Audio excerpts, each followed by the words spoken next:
हाथ में एक छोटा सा हैंडबैग लिए हल्के नीले रंग का चूड़ीदार कुर्ता पहने सिया तेज कदमों से प्रतीक्षालय की ओर बढ़ी आ रही थी। यहाँ आकर देखा तो प्रतीक्षालय यात्रियों से खचाखच भरा हुआ था। बारिश की वजह से आज काफ़ी गाड़ियाँ देर से आ रही थी। उसने भीड़ में देखा एक नौजवान एक कुर्सी पर बैठा था तथा दूसरी पर अपना बैग रखकर उस पर टिक कर सो रहा था। पता नहीं सो रहा था या नहीं। एक बार उसने सोचा कि उस नौजवान से कहे कि बैग को नीचे रखे ताकि एक यात्री वहां बैठ सके, परंतु कानों में लगे ईयरफोन्स, बिखरे बेढंगे बाल, घुटने से फटी जीन्स, ठोड़ी पर थोड़ी सी दाढ़ी मानो किसी ने काले स्केच पेन से बना दी हो। इस तरह के हुलिया वाले नौजवान से कुछ समझदारी की बात कहना उसे व्यर्थ लगा। वह चुपचाप प्रतीक्षालय के बाहर चली गई। स्टेशन के प्लेटफॉर्म पर यात्रियों के लिए कुछ ढंग की व्यवस्था भी नहीं है। बाहर बड़ी मुश्किल से सिया को बैठने के लिए एक जगह मिली।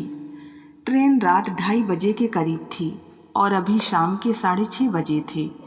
रोशनी मंद थी, फिर भी उसने अपने बैग में से मुंशी प्रेमचंद का उपन्यास गोदान निकाला और पढ़ने लगी। गाड़ियां आती जाती रही। प्लेटफार्म पर कभी भीड़ बढ़ जाती तो कभी एकदम गायब हो जाती। 8 बज चुके थे। प्लेटफार्म पर अंधेरा हो गया था। प्लेटफार्म की मंद बत्तियों से मोमबत्ती जैसी रोशनी आ रही थी। सारे दिन की बारिश के बाद मौसम में ठंडक घुल गई थी। सिया ने एक बार फिर प्रतीक्षालय जाकर देखा तो वहां अब काफ़ी जगह हो गई थी। सिया एक अनुकूल जगह देखकर वहां बैठ गई। उसने चारों तरफ नज़र दौड़ाई तो लगभग 15-20 लोग अब भी प्रतीक्षालय में बैठे थे। वह नौजवान अब भी वहीं बैठा था। कुर्सियां खाली होने का फ़ायदा उठाकर अब वो आराम से लेट गया था। 2 लड़कियां थीं। पहनावे, बालों का ढंग और बातचीत के अंदाज से काफ़ी आज़ाद ख्यालों वाली लग रही थी। उनके अलावा कुछ और यात्री भी थे जो जाने की तैयारी में लग रहे थे। शायद उनकी गाड़ी आने की घोषणा हो चुकी थी। जल्द ही उनकी गाड़ी आ गई और अब प्रतीक्षालय में सिया के अलावा सिर्फ वे 2 युवतियां और वो नौजवान था जो अब सोकर उठ चुका था। देखने से तो वो किसी अच्छे घर का लगता था, पर कुछ बिगड़ा हुआ, जैसे किसी की इकलौती संतान या 5-6 बेटियों के बाद पैदा हुआ बेटा हो। नौजवान उठकर बाहर गया और थोड़ी देर में चाय का गिलास लेकर वापस आया। तब तक सिया दोबारा उपन्यास पढ़ने में व्यस्त हो चुकी थी। थोड़ी देर बाद युवतियों की आवाज़ तेज होने से उसका ध्यान उन पर गया। वे मॉडर्न लड़कियां उस नौजवान में काफ़ी रुचि लेती दिख रही थी। नौजवान भी बार बार उनकी तरफ देख रहा था। लग रहा था जैसे इस तरह वे तीनों टाइम पास कर रहे हों। सिया को टाइम पास का यह तरीका अजीब लग रहा था। उन तीनों की ये नौटंकी काफ़ी देर तक चलती रही। इस बीच प्रतीक्षालय में काफ़ी यात्री आए और चले गए। सिया को एहसास हो रहा था कि वह नौजवान कई बार उसका ध्यान अपनी तरफ खींचने का प्रयास कर रहा था, परंतु उसने कोई प्रतिक्रिया नहीं दी। अब तक 9 बज चुके थे। सिया को अब भूख का एहसास होने लगा था। उसने अपने साथ ब्रेड और मक्खन रखा था। तभी किसी गाड़ी के आने की घोषणा हुई और वे लड़कियां सामान उठाकर चली गईं। अब 2-4 यात्रियों के अलावा प्रतीक्षालय में सिर्फ वो नौजवान और सिया ही बचे थे। नौजवान को भी अब खाने की तलाश करनी थी। प्रतीक्षालय में सिया ही उसे सबसे पुरानी लगी, सो उसने पास जाकर धीरे से उससे कहा, एक्सक्यूज मी मैम, क्या मैं आपसे थोड़ी सी मदद ले सकता हूँ? सिया ने काफ़ी आश्चर्य और असमंजस से नौजवान की तरफ देखा। थोड़ी घबराहट में बोली, कहिए। दरअसल मुझे खाना खाने जाना है। अगर आपकी गाड़ी अभी ना आ रही हो तो प्लीज़ मेरे सामान का ध्यान रख सकेंगी? ओके, सिया ने अति संक्षिप्त उत्तर दिया और नौजवान चला गया। लगभग 1 घंटे बाद वो वापस आया। सिया को थैंक्स कहने के बहाने उसके पास आया और कहा, यहाँ मनमाड़ में खाने के लिए कोई ढंग का होटल तक नहीं है। अच्छा, फिर सिया ने कम से कम शब्दों का इस्तेमाल करना उचित समझा। आप यहाँ पहली बार आई हैं क्या? बात को बढ़ाते हुए नौजवान ने पूछा। जी हाँ, सिया ने नौजवान की ओर देखे बिना ही उत्तर दिया। अब तक शायद नौजवान की समझ में आ गया था कि सिया को उससे बात करने में ज़्यादा रुचि नहीं है। एनीवे, थैंक्स कहकर उसने अपनी जगह पर जाना ही ठीक समझा। सिया ने भी राहत की सांस ली। पिछले 4 घंटों में उसने उस नौजवान के बारे में जितना समझा था, उसके बाद उससे बात करने की सोच भी नहीं सकती थी। सिया की गाड़ी काफ़ी देर से आने वाली थी। शुरू में उसने पूछताछ खिड़की पर पूछा था, तब उन्होंने 2 बजे तक आने को कहा था। अब ना तो वो सो पा रही थी, ना कोई बातचीत करने के लिए ही था। किताब पढ़ते पढ़ते भी वो थक गई थी। वैसे भी प्रतीक्षालय में रोशनी ज़्यादा नहीं थी, इसलिए पढ़ना मुश्किल हो रहा था। नौजवान को भी कुछ सूझ नहीं रहा था कि क्या करे। वैसे स्वभाव के मुताबिक उसकी नज़र बार बार सिया की तरफ आ रही थी। ये बात सिया को भी पता चल चुकी थी। वो दिखने में बहुत सुंदर तो नहीं थी, लेकिन एक अनूठा सा आकर्षण था उसमें। चेहरे पर गजब का तेज था। नौजवान ने कई बार सोचा कि उसके पास जाकर कुछ वार्तालाप करे, लेकिन पहली बातचीत में उसके रूखे व्यवहार से उसकी दोबारा हिम्मत नहीं हो रही थी। नौजवान फिर उठकर बाहर चला गया। चाय के 2 गिलास लेकर बड़ी हिम्मत जुटाकर सिया के पास जाकर कहा, मैम चाय। इससे पहले कि सिया कुछ समझ या बोल पाती, उसने 1 गिलास सिया की ओर बढ़ा दिया। सिया ने चाय लेते हुए धीरे से मुस्कुराकर कहा, थैंक्स। नौजवान को हिम्मत देने के लिए इतना काफ़ी था।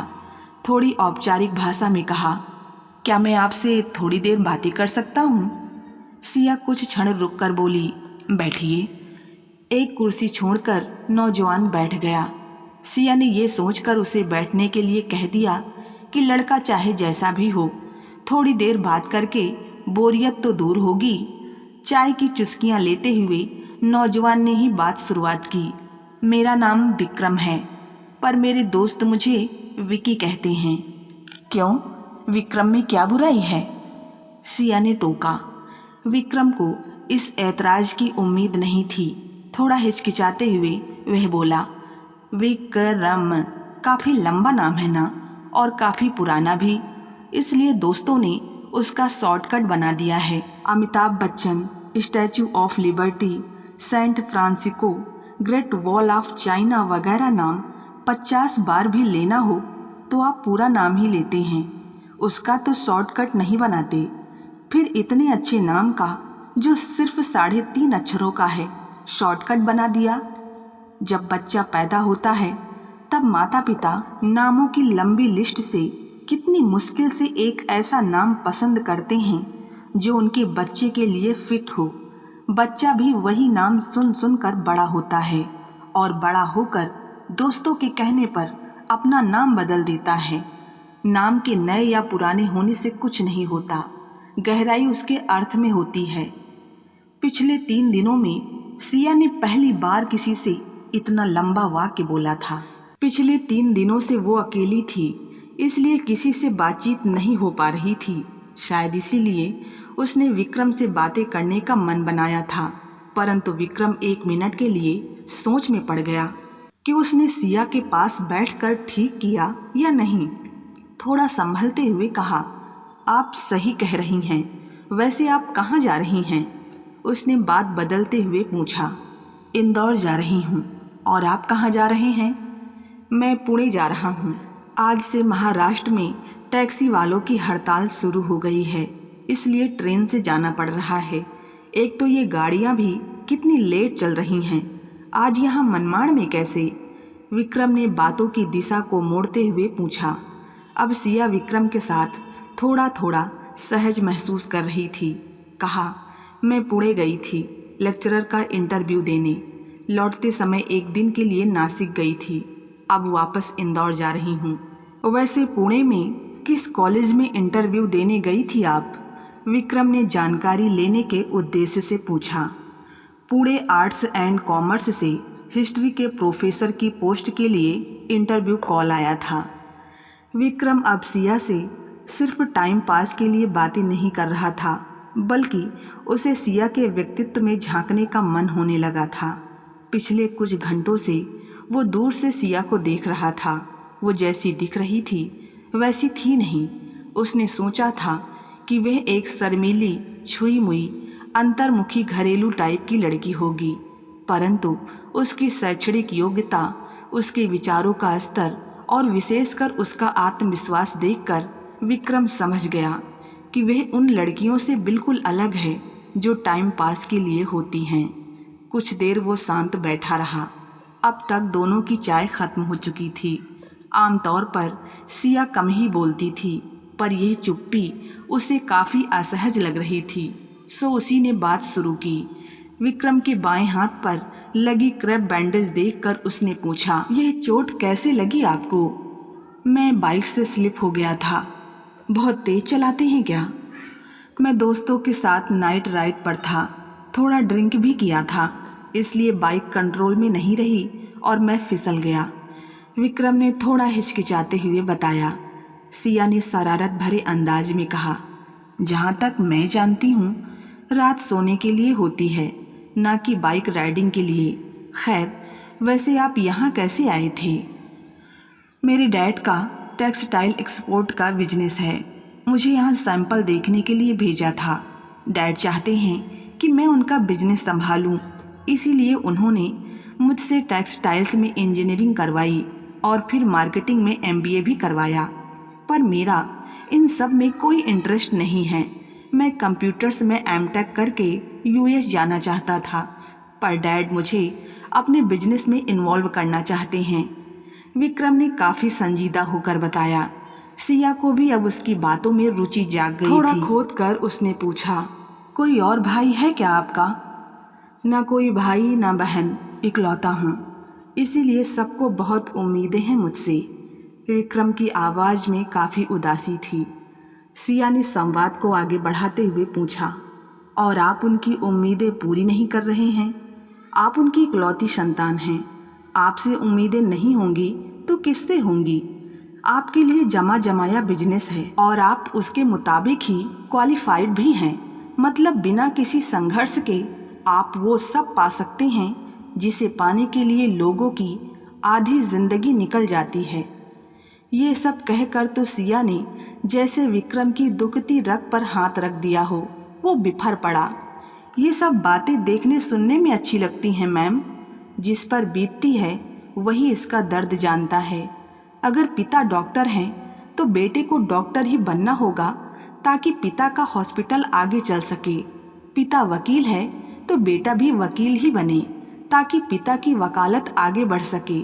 ऐसा क्यों? टीचर का बेटा टीचर बने ये जरूरी नहीं, बैंकर का बेटा बैंकर बने ये भी जरूरी नहीं। फिर ये बिजनेस कम्युनिटी में पैदा हुए बच्चों की सजा जैसी है कि उन्हें अपनी चॉइस से अपना प्रोफेशन चुनने का अधिकार नहीं है, अपना कैरियर बनाने का अधिकार नहीं है। मैंने तो नहीं कहा था अपने पिता से कि वे बिजनेस करें, फिर वे मेरी रुचि में इंटरफेयर क्यों करें? सिया सोच भी नहीं सकती थी कि ऐसे फ्लर्ट से दिखने वाले नौजवान के अंदर इतनी आग होगी। सिया ने बहस के लहजे में उससे कहा, जिसे आप सजा कह रहे हैं वो असल में आपके लिए सजा नहीं, मौका है। जब तक इंसान के सिर पर छत और थाली में खाना सजा मिलता है, तभी तक उसे कैरियर में चॉइस और रुचि जैसे शब्द सुहाते हैं।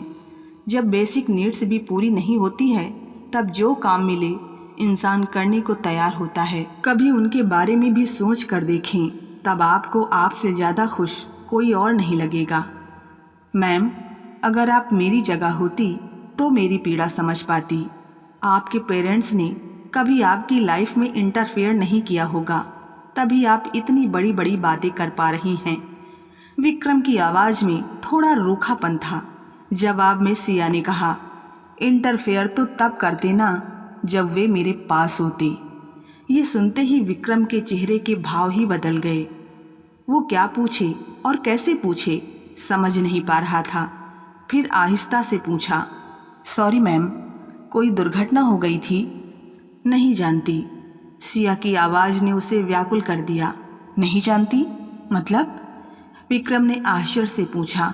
इस पर सिया ने बिना किसी भूमिका के बताया, नहीं जानती मतलब मैं नहीं जानती कि वे लोग अब जिंदा हैं भी या नहीं। मैंने तो उन्हें कभी देखा भी नहीं है। जब मेरी उम्र लगभग 4-5 दिन की थी तभी उन लोगों ने या अकेली मेरी माँ ने मुझे इंदौर के एक अनाथालय वात्सल्य के बाहर एक चादर में लपेटकर धरती माँ की गोद में छोड़ दिया। जाने क्या वजह थी। तब से वात्सल्य ही मेरा घर है और उसे चलाने वाली मानसी चाची ही मेरी माँ है। मैं धरती की गोद से आई थी, इसीलिए मानसी चाची ने मेरा नाम सिया रखा। ना मैं अपने माता पिता को जानती हूँ और ना ही मुझे उनसे कोई लगाव है। मैं जानती हूँ कि माता पिता के साथ रहना निस्संदेह बहुत अच्छा होता होगा, लेकिन मैं उस सुख की कल्पना भी नहीं कर सकती। जिद क्या होती है, चाहते क्या होती हैं, बचपन क्या होता है, ये सब सिर्फ पढ़ा है। मानसी चाची ने हम सबको भरपूर दुलार दिया, क्योंकि स्नेह को पैसों से खरीदने की ज़रूरत नहीं होती। हमारी मांगें पूरी करना, हमारा जन्मदिन मनाना जैसी इच्छाएं वात्सल्य के लिए फिजूल खर्ची थी। मानसी चाची ने हमें कभी किसी चीज़ के लिए मना नहीं किया, लेकिन डोनेशन से सिर्फ बेसिक नीड्स ही पूरी हो सकती थी। ये सब सुनने के बाद विक्रम अवाक रह गया। आश्चर्य, दुख, दया, स्नेह और कई भाव एक साथ उसके चेहरे पर तैरने लगे। उन दोनों के अलावा वहाँ अब कोई नहीं था। अगले 10-15 मिनट प्रतीक्षालय में सन्नाटा छाया रहा। ना कोई संवाद, ना कोई हलचल। विक्रम के मन में सिया का कद बहुत ऊंचा हो गया।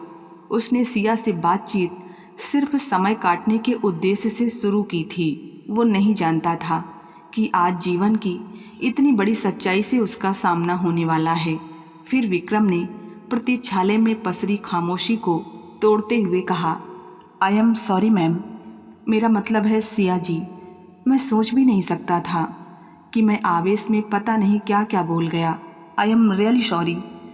सिया ने मुस्कुराते हुए कहा, मेरे चेहरे पर तो सब लिखा नहीं था और आप तो मुझसे आज पहली बार मिले हैं, सब कैसे जानते भला। फिर भी एक बात अच्छी हुई, इस बहाने कम से कम आप मेरा नाम तो जान गए। विक्रम ने थोड़ा मुस्कुराते हुए अचरज भरे अंदाज में बोला, या दैट्स राइट। तब से मैम मैम कर रहे थे आप। और हाँ, ये डैड क्या होता है? अच्छे खासे जिंदा आदमी को डैड क्यों कहते हैं? कहते हुए पहली बार सिया खिलखिलाई थी। विक्रम अब थोड़ा सहज हो गया था। उसे सिया से और विस्तार से पूछने में हिचक हो रही थी, लेकिन जिज्ञासा बढ़ रही थी, इसलिए उसने पूछ ही लिया, आपको देखकर लगता नहीं कि आप अनाथालय में पली बढ़ी हैं? आई मीन आपकी एजुकेशन वगैरह सब मानसी चाची ने ही करवाई। जब मैं छोटी थी तब लगभग 19-20 लड़कियां थी वात्सल्य में, सब अलग अलग उम्र की। सामान्यतः अनाथालय के बच्चों को वोकेशनल ट्रेनिंग दी जाती है ताकि वे अपने पैरों पर खड़े हो सकें। हमारे यहाँ भी सभी लड़कियों को स्कूल तो भेजा गया। कोई 5वीं, कोई 8वीं तक पढ़ी, पर कोई भी 10वीं से ज़्यादा पढ़ नहीं सकी। फिर उन्हें सिलाई, कढ़ाई, बुनाई, अचार पापड़ बनाना जैसे छोटे छोटे काम सिखाए गए ताकि वे आत्मनिर्भर हो सकें। सिर्फ मैं ही थी जिसने 12वीं तक पढ़ाई की। मेरी रुचि पढ़ाई में थी और मेरे मार्क्स व लगन देखकर मानसी चाची ने मुझे आगे पढ़ने दिया। अनाथालय में जो कुटीर उद्योग चलते थे उससे अनाथालय की थोड़ी बहुत कमाई भी होती थी। अनाथालय की सारी लड़कियां मेरी पढ़ाई के पक्ष में थी और इस कमाई में से कुछ हिस्सा मेरी पढ़ाई के लिए मिलने लगा। मेरी भी जिम्मेदारी बढ़ गई। सबको मुझसे बहुत उम्मीदें हैं। मुझे उन लोगों के सपने पूरे करने हैं जिन्होंने ना तो मुझे जन्म दिया है और ना ही उनसे कोई रिश्ता है। अपनों के लिए तो सभी करते हैं, जो परायों के लिए करे वही महान होता है। चूँकि साइंस की पढ़ाई काफ़ी खर्चीली थी, सो मैंने आर्ट्स का चुनाव किया। बीए किया, फिर इतिहास में एमए किया। फिर एक दिन अचानक इस लेक्चरर की पोस्ट के लिए इंटरव्यू कॉल आई। वही इंटरव्यू देने पुणे गई थी। फिर सिलेक्शन हो गया आपका? अधीरता से विक्रम ने पूछा। सिया ने बताया, हाँ, 15 दिन में ज्वाइन करना है। इसी तरह से राजनीति, फिल्मों, बाजार आदि पर बातचीत करते करते समय कैसे गुजर गया पता ही नहीं चला। लगभग 2:30 बजे सिया की गाड़ी की घोषणा हुई। इन 5-6 घंटों की मुलाकात में दोनों ने एक दूसरे को इतना जान लिया था जैसे बरसों की पहचान हो। सिया के जाने का समय हो चुका था, लेकिन विक्रम उसका फ़ोन नंबर लेने की हिम्मत नहीं जुटा पाया। बस इतना ही बोल पाया, सिया जी, पता नहीं लाइफ में फिर कभी हम मिले ना मिले, लेकिन आपसे मिलकर बहुत अच्छा लगा। आपके साथ बिताए ये 5-6 घंटे मेरे लिए प्रेरणा स्रोत रहेंगे।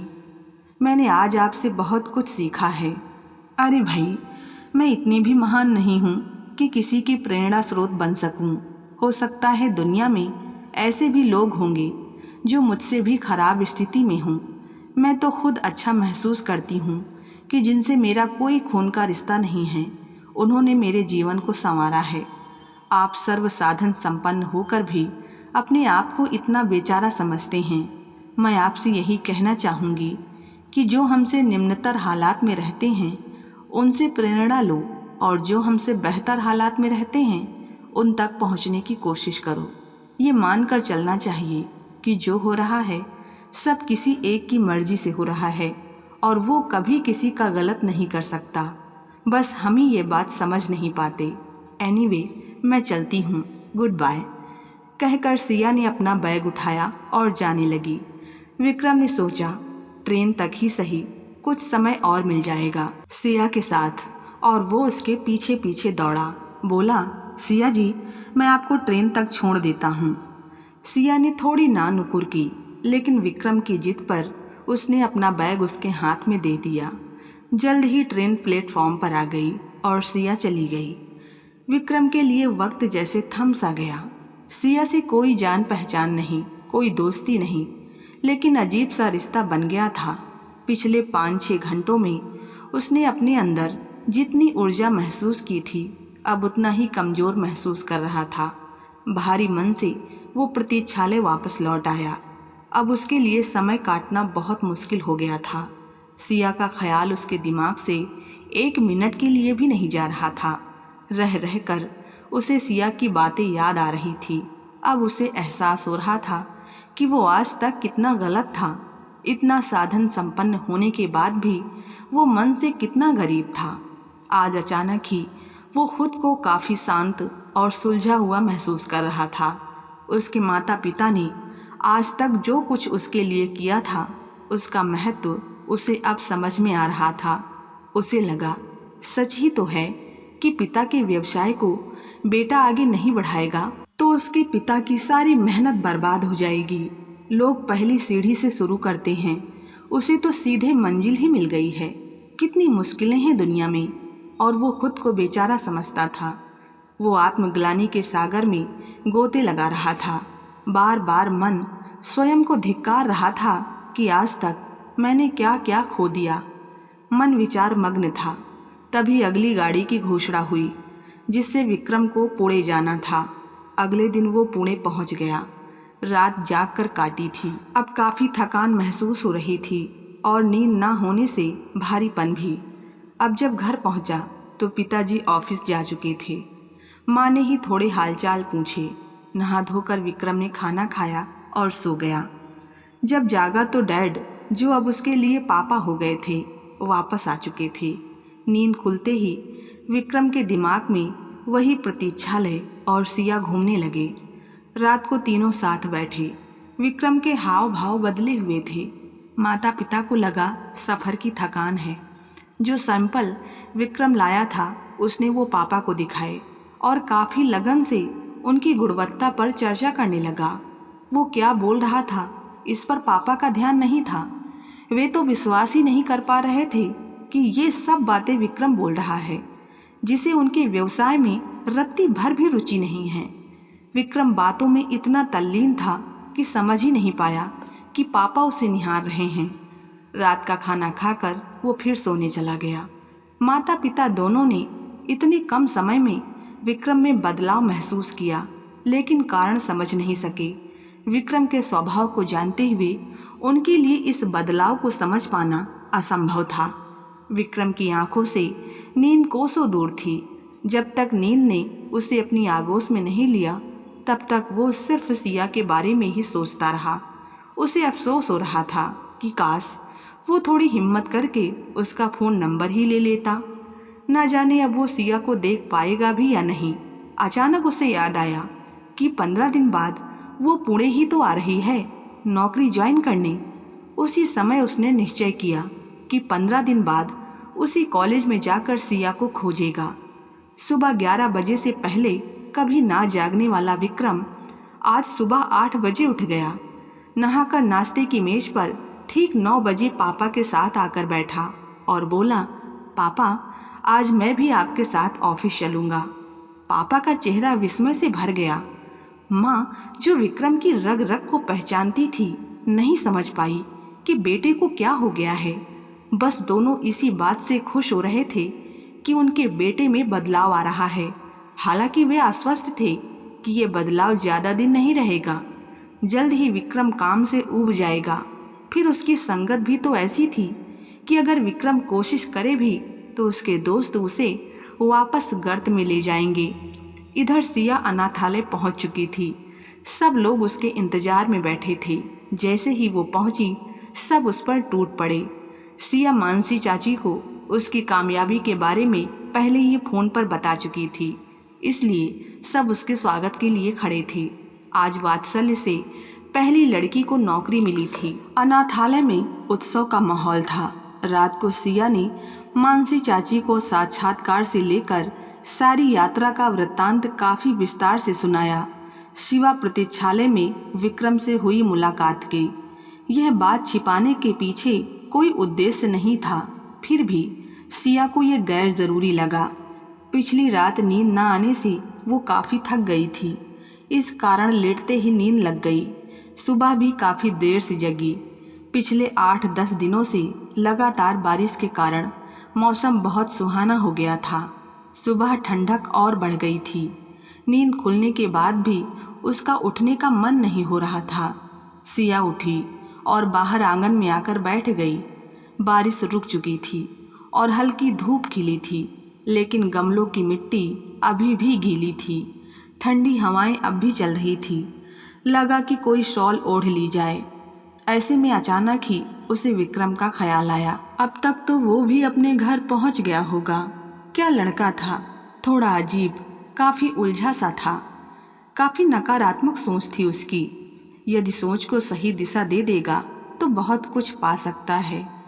सिया की यादों की लड़ी तब टूटी जब मानसी चाची ने आकर पूछा, अरे बेटा, तू कब उठी? बस अभी उठी हूँ चाची। थोड़ी हड़बड़ाहट में सिया ने जवाब दिया। लगा जैसे उसकी कोई चोरी पकड़ी गई हो, और उठकर वो रोज़मर्रा के कामों में जुट गई। धीरे धीरे दिन बीतते गए और सिया के पुणे जाने के दिन करीब आते गए। सिया को काफ़ी तैयारियां करनी थी। पुणे जाकर सबसे बड़ी दिक्कत उसके रहने की व्यवस्था थी। पुणे में वो किसी को नहीं जानती थी। इस बीच उसे कई बार ऐसा लगा कि उसने विक्रम से उसका मोबाइल नंबर क्यों नहीं लिया। शायद उस अनजान शहर में वो कुछ मदद करता उसकी। अनाथालय को छोड़कर मानसी चाची भी उसके साथ नहीं जा सकती थी।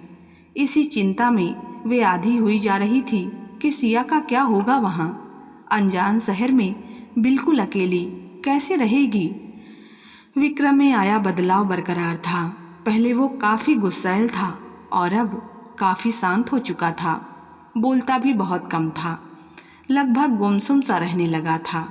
कोई दोस्ती यारी नहीं, कोई नाइट पार्टीज और बाइक राइडिंग नहीं। माँ ने कई बार पूछा इस बदलाव का कारण, लेकिन उसने माँ से सिर्फ इतना ही कहा, मॉम, जब जागो तभी सवेरा होता है और मुझे भी एक ना एक दिन तो जागना ही था। अब मान लो कि वो दिन आ चुका है। बस आप लोग जैसा बेटा चाहते थे वैसा बनने की कोशिश कर रहा हूँ। विक्रम को अब उस दिन का इंतजार था जब सिया पुणे आने वाली थी। निश्चित तारीख तो उसे पता नहीं थी, लेकिन वो उस रात के बाद से हिसाब लगा रहा था। अब उसे एहसास हो रहा था कि सिया उसके दिलो दिमाग पर छा चुकी है। ये वही लड़की है जो उसके लिए बनी है। अगर वो उसकी ज़िंदगी में आ जाए तो विक्रम के लिए किसी से कुछ मांगने के लिए बचेगा ही नहीं। इस बीच वो जाकर पूरे आर्ट्स कॉलेज का पता लगाकर आ चुका था और ये भी पता कर चुका था कि सिया कब आने वाली है। 14 अगस्त वो तारीख थी जिसका अब विक्रम को बेसब्री से इंतजार था। आखिर वो दिन आ ही गया। 14 अगस्त को सिया पुणे के लिए रवाना होने वाली थी। यहाँ अनाथालय में खुशी और दुख साथ साथ बिखर रहे थे। मानसी चाची की तो एक आंख रो रही थी तो दूसरी आंख हंस रही थी। एक और तो उनकी बेटी आज नौकरी करने जा रही है, लेकिन उसी बेटी से बिछड़ने का गम भी खुशी से कम नहीं था। आखिर वो पुणे के लिए रवाना हो गई। सुबह सुबह पुणे पहुंचकर उसने स्टेशन के पास ही एक ठीक ठाक होटल खोज लिया। तैयार होकर नियत समय पर कॉलेज पहुंच गई। सारी ज़रूरी कार्यवाही पूरी करने के बाद कॉलेज की एक प्रोफेसर ने उसे पूरा कॉलेज दिखाया और सारे स्टाफ व विद्यार्थियों से परिचय भी करवाया। इस बीच उसने उस प्रोफेसर से रहने की व्यवस्था के बारे में पूछा। उस प्रोफेसर ने कुछ एक जगह बताई, लेकिन पुणे बहुत महंगा शहर है। सिया के लिए ज़्यादा खर्चा करना मुमकिन नहीं था। इधर विक्रम ने पापा से एक दिन की छुट्टी ले ली थी। सुबह से काफ़ी उत्साहपूर्ण लग रहा। उसके तैयार होने का ढंग भी कुछ अलग ही था। माँ सब कुछ देख रही थी और समझने की कोशिश कर रही थी। बेटा चाहे जितना भी बदल जाए, माँ उसका मन फिर भी पढ़ लेती है। लेकिन माँ खामोशी से सब देखती भर रही, कुछ बोली नहीं। कॉलेज देखने के बाद प्रधानाचार्य ने मंडे से लेक्चर्स लेने को कहा। सिया कॉलेज से बाहर निकली तो क्या देखा, सामने विक्रम खड़ा था। उसे पहचानने में सिया को कुछ क्षण लगे, क्योंकि उसका हुलिया बिल्कुल बदला हुआ था। फटी जीन्स फंकी टी शर्ट की जगह शर्ट पैंट पहने था। बेढंगे बाल आज अच्छे से कढ़े हुए थे और वो स्केच पेन जैसी दाढ़ी तो एकदम गायब ही थी। सिया उसे देखकर आश्चर्य से चिल्ला पड़ी, आप यहाँ? विक्रम के चेहरे की खुशी छिपाए नहीं छिप रही थी। मुस्कुराते हुए बोला, हाँ, आपने बताया था ना कि आज आप पुणे आने वाली हैं, तो मैंने सोचा कि आपको सरप्राइज़ दिया जाए। ये भी सोचा पता नहीं आप यहाँ किसी को जानती होंगी या नहीं, पता नहीं आपके साथ कोई आया होगा या नहीं। आप काफ़ी परेशान होती, इसलिए मैं आ गया। सिया ने भरपूर अचरज से पूछा, लेकिन आज की तारीख आपको कैसे पता चली? अब वो सब छोड़िए, पहले ये बताइए कि आप अकेले ही आई हैं? कोई जान पहचान का है क्या यहाँ? रहने के बारे में क्या सोचा है? विक्रम ने उसके सवाल को टालते हुए एक साथ कई सारे सवाल उसके सामने रख दिए। सिया हंस पड़ी, बोली, अरे सांस तो ले लो जरा, मैं सब बताती हूँ। मैं अकेली ही आई हूँ, यहाँ आपके सिवा किसी को नहीं जानती और अभी स्टेशन के पास एक होटल में रुकी हूँ। रहने की व्यवस्था अभी हुई नहीं है। आप मेरे साथ चलें, कहता हुआ विक्रम उसे काले रंग की कार की तरफ ले गया और पूछा, आपने ब्रेकफास्ट किया या नहीं? हाँ, सुबह चाय के साथ थोड़े स्नैक्स लिए थे। सिया ने थोड़े संकोच के साथ जवाब दिया, बस इतना ही? अब तो 2 बज चुके हैं। कार का गेट खोलते हुए विक्रम बोला। सिया कार में बैठने के लिए थोड़ा हिचकिचा रही थी। विक्रम को उसकी हिचकिचाहट को समझने में देर नहीं लगी। वो बोला, I can understand Siya ji, आप मुझे जानती ही कितना है जो मेरे साथ चलने को तैयार हो जाएं। मैंने एक्साइटमेंट में ये सब सोचा ही नहीं। कैसा एक्साइटमेंट? विक्रम जुबान पर काबू ना रख पाया और बोल पड़ा, आपके आने का एक्साइटमेंट। सिया थोड़ी असहज हो गई और विक्रम को भी अपनी गलती तुरंत समझ आ गई। बात को बदलते हुए उसने कहा, मैं सोच रहा था आप लंच कर लेते तो। सिया कार में बैठते हुए विक्रम के लहजे में बोली, तो चलें विक्रम जी। दोनों एक होटल में गए, साथ में खाना खाया। विक्रम ने सिया से कॉलेज के बारे में काफ़ी पूछताछ कर डाली। सिया ने भी पूछ लिया आप इतने बदल कैसे गए? इस पर विक्रम बोला, डोंट टेक इट अदरवाइज। लेकिन उस रात जब आपसे मुलाकात हुई और जो बातें हुई उसका मेरे जीवन पर बहुत गहरा असर पड़ा। मैंने कहा था ना कि आप मेरे लिए प्रेरणा स्रोत हैं, और वही हुआ। मैं समझ गया कि मेरे पास क्या है और मुझे कितना खुश होना चाहिए। मैंने अब पापा के साथ ऑफिस जाना भी शुरू कर दिया है and I am really enjoying it. और हाँ, अब मैंने डैड को पापा कहना भी शुरू कर दिया है। एक्चुअली आपको बताऊं, मॉम और पापा बहुत सरप्राइज्ड हैं इस बदलाव से। मॉम ने मुझसे पूछा भी था, लेकिन मेरी समझ में नहीं आया कि क्या बताऊं। एनीवे, अब आपने रहने के बारे में क्या सोचा है? इस सवाल से सिया मानो आसमान में उड़ते उड़ते अचानक जमीन पर आ गिरी हो। चेहरे पर उदासी लिए बोली, पता नहीं, यहाँ तो किराए के लिए डिपॉजिट भी देना पड़ता है और मैं वो अफोर्ड नहीं कर सकती। आप बुरा ना माने तो एक रिक्वेस्ट कर सकता हूँ। कहिए। मैं ये कह रहा था कि जब तक आपके रहने का इंतज़ाम नहीं हो जाता तब तक आप मेरे घर पर रह सकती हैं। सिया के चेहरे के बदले भाव देखकर विक्रम ने तुरंत बात को आगे बढ़ाते हुए कहा, वहाँ मेरी मॉम भी हैं, एक आउट हाउस अलग से है, वहाँ आपको कोई परेशानी नहीं होगी। सिया को ये सब बहुत अटपटा लग रहा था। उसे लगा कि थोड़ी सी पहचान में कोई आदमी क्यों किसी की इतनी मदद करेगा। पहली छवि के आधार पर विक्रम पर भरोसा करना कोई समझदारी नहीं थी। जो कुछ ये बोल रहा है ना जाने उसमें कितना सच है। जरा देर की पहचान है इससे, इसके साथ जाकर कहीं मैं किसी मुसीबत में ना फंस जाऊं। अनजान शहर है, अनजान लोग, कैसे किसी पर भरोसा कर लूं। आप क्या सोचने लगी सिया जी? विक्रम की आवाज़ से सिया विचारों की उधेड़-बुन से बाहर आई और बोली, देखिए विक्रम जी, आपने मेरे लिए इतना सोचा, इसके लिए मैं आपकी बहुत शुक्रगुजार हूँ। लेकिन आपके घर में मैं नहीं चल सकती। आप अपना नंबर दे दीजिए, यदि कोई ज़रूरत पड़ी तो मैं आपको फ़ोन ज़रूर करूँगी। विक्रम सिया की बात को समझ रहा था, इसलिए उसने कोई ज़बरदस्ती नहीं की। बस इतना कहा, मैं अपना नंबर तो आपको दे देता हूँ, अगर आपका नंबर भी मिल जाए तो। सिया बोली, अभी तक तो मुझे मोबाइल की ज़रूरत नहीं पड़ी है, सॉरी। विक्रम बोला, मैं आपको होटल तक छोड़ सकता हूँ। ओह श्योर, सिया ने मिजाज बदलते हुए कहा। विक्रम सिया को होटल छोड़कर घर चला गया। मन काफ़ी भारी था और उदास भी।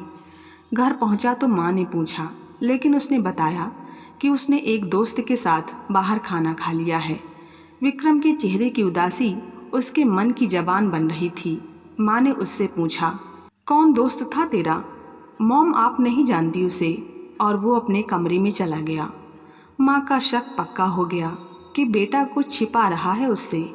वे विक्रम के कमरे में गई और पूछा, आज तू पापा के साथ ऑफिस क्यों नहीं गया? इसी दोस्त के लिए? हाँ मॉम, वो बाहर से आया है ना, इसलिए उसका थोड़ा अरेंजमेंट देखना था। तो क्या हो गया अरेंजमेंट? अभी नहीं मॉम, विक्रम बात को ख़त्म करने के लहजे में बोला। लेकिन माँ तो आज ठान कर बैठी थी कि विक्रम से आज सब जान कर रहेंगी। अच्छा ये बता, पिछले 10-12 दिन से तो तू बहुत खुश खुश लग रहा था।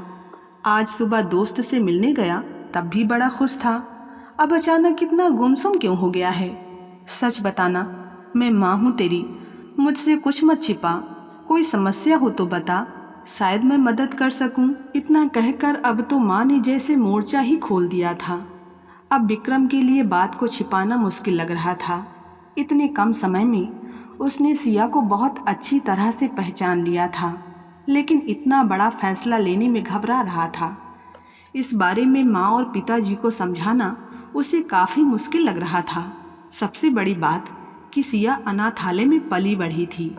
जमाना कितना भी आगे बढ़ जाए, लेकिन ऐसे समय सभी खानदान और कुल जैसे भांवर में फंस जाते हैं। वो उच्च और रईस घराने से था। ऐसे में एक ऐसी लड़की जिसके ना माता पिता का पता है ना खानदान का, अनाथालय में पली बढ़ी एक लड़की के चरित्र पर भी लोग संदेह करते हैं। ऐसे में वो क्या करे क्या ना करे, फैसला नहीं ले पा रहा था। दूसरी तरफ उसे सिया की चिंता सता रही थी।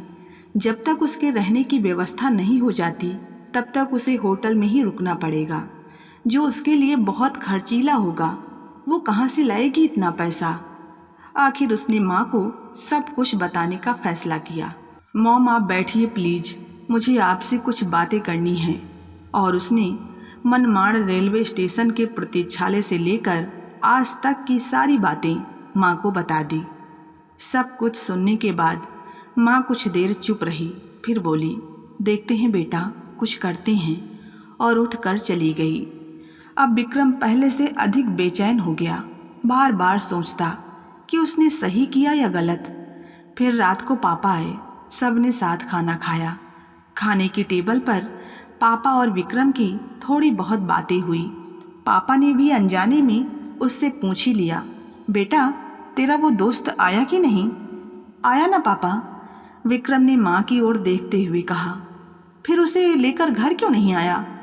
वही माँ वाले सवाल पापा दोहराए जा रहे थे। पापा बाद में आएगा, कहकर विक्रम ने बड़ी मुश्किल से जान छुड़ाई। खाना खाकर तीनों सोने चले गए। अगले दिन शाम को लगभग 4:30 बजे पिताजी ने ऑफिस में विक्रम को अपने कक्ष में बुलाकर कहा, तुम्हारी मॉम का फ़ोन था, वो आ रही हैं अभी, तुम्हारे साथ कहीं जाना है उन्हें, तुम अपना काम वाइंड अप कर लो। कई वर्षों बाद ऐसा होगा जब विक्रम अपनी मॉम के साथ कहीं जा रहा हो, वरना अब तक तो माँ के साथ पिताजी ही जाते थे और विक्रम अपने दोस्तों के साथ। अचानक माँ को उसके साथ कहाँ जाना है वो समझ नहीं पा रहा था। जी पापा, इतना कहकर वो अपने कक्ष में आ गया। माँ के आने तक वो बेचैनी से घिरा जा रहा था। माँ आई और विक्रम उनके साथ गाड़ी में जा बैठा और पूछा, मॉम कहाँ जाना है? माँ ने गंभीरता से पूछा, सिया किस होटल में रुकी है?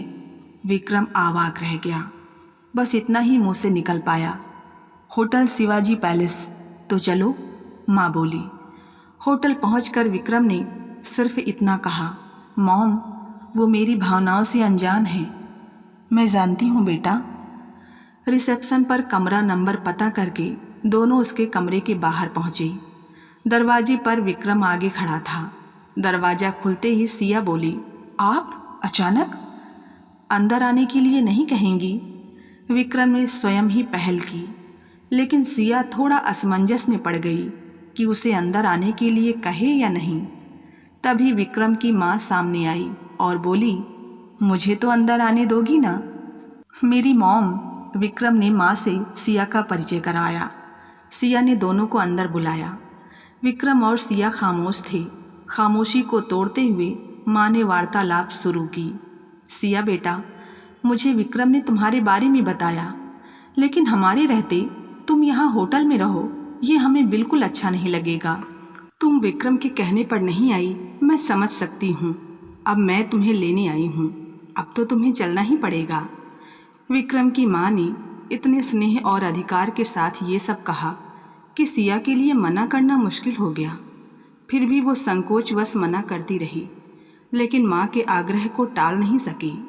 माँ ने विक्रम से कहा, विक्रम नीचे रिसेप्शन पर जाकर बता दे कि सिया होटल छोड़ रही है और बिल सेटल करके आना। सिया को ये सब काफ़ी अजीब लग रहा था। उसने बिल के पैसे देने चाहे, लेकिन विक्रम की माँ बोली, ये हिसाब करने का समय नहीं है, तुम अपना सामान पैक करो, बाकी सब विक्रम कर लेगा। सामान बांधकर सिया विक्रम के घर चली गई।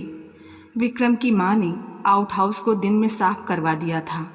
पहली बार उसने माता पिता के स्नेह से सराबोर घर को देखा था। सिया बहुत भावुक हो गई। अगले दिन से उसने कॉलेज जाना शुरू कर दिया। साथ ही साथ रहने की व्यवस्था पर गंभीरता से खोज करने लगी। एक हफ्ते में विक्रम ने ही एक वर्किंग वूमन हॉस्टल ढूंढा। सिया को भी पसंद आया। रविवार के दिन वो हॉस्टल जाने वाली थी। इस एक हफ्ते में विक्रम के माता पिता को सिया को समझने परखने का अच्छा मौका मिल गया। अब तक सिया भी विक्रम की माँ से काफ़ी घुल मिल गई थी। इधर उधर की बातें करते करते अचानक माँ ने सिया से पूछा, सिया तुम्हें विक्रम कैसा लगता है? अब तक सिया के मन में विक्रम की तरफ आकर्षण जाग चुका था।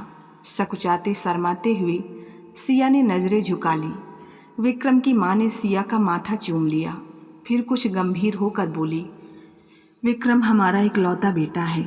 पता नहीं हमारे लाड प्यार की वजह से या कोई और कारण था, हम अपने बेटे को लगभग खो चुके थे। विक्रम के पिताजी को दिन रात यही चिंता रहती थी कि उनके जमे जमाए बिजनेस का क्या होगा। उस रात तुमसे मिलने के बाद विक्रम में ऐसा बदलाव आया जिसकी हमने उम्मीद ही नहीं की थी। तुमने चमत्कार कर दिया। तुम्हारी वजह से ही हमें हमारा बेटा वापस मिल गया। हम माता पिता होकर अपने बच्चे को अच्छे संस्कार और मूल्य नहीं दे सके, लेकिन तुमने अनाथालय में पलकर भी वो सारे गुण पा लिए। अब बस एक ही इच्छा है कि तुम हमारे घर में बहू बनकर आओ। बोलो आओगी ना? सिया झेप गई और बस इतना ही बोल पाई, आंटी आप मानसी चाची से बात कर ली, और उसका चेहरा शर्म से लाल हो गया। विक्रम के माता पिता की तय योजना के अनुसार, जिसमें अब सिया भी शामिल हो गई थी, उसके पिताजी उसे लेकर वापस आए। अब चारों साथ बैठे थे। अब चौंकने की बारी विक्रम की थी। माँ ने वही सवाल अब विक्रम से पूछा, बेटा क्या तुम सिया के साथ शादी करना चाहोगे? विक्रम कुछ क्षणों के लिए तो सबकी शक्लें देखता रह गया, फिर शर्माकर उठकर चला गया। विक्रम का ये नया रूप उसके माता पिता ने पहली बार देखा था। पिताजी सिया से बोले, जाओ बेटा उसे बुलाकर ले आओ। सिया विक्रम के पास जाकर खड़ी हुई।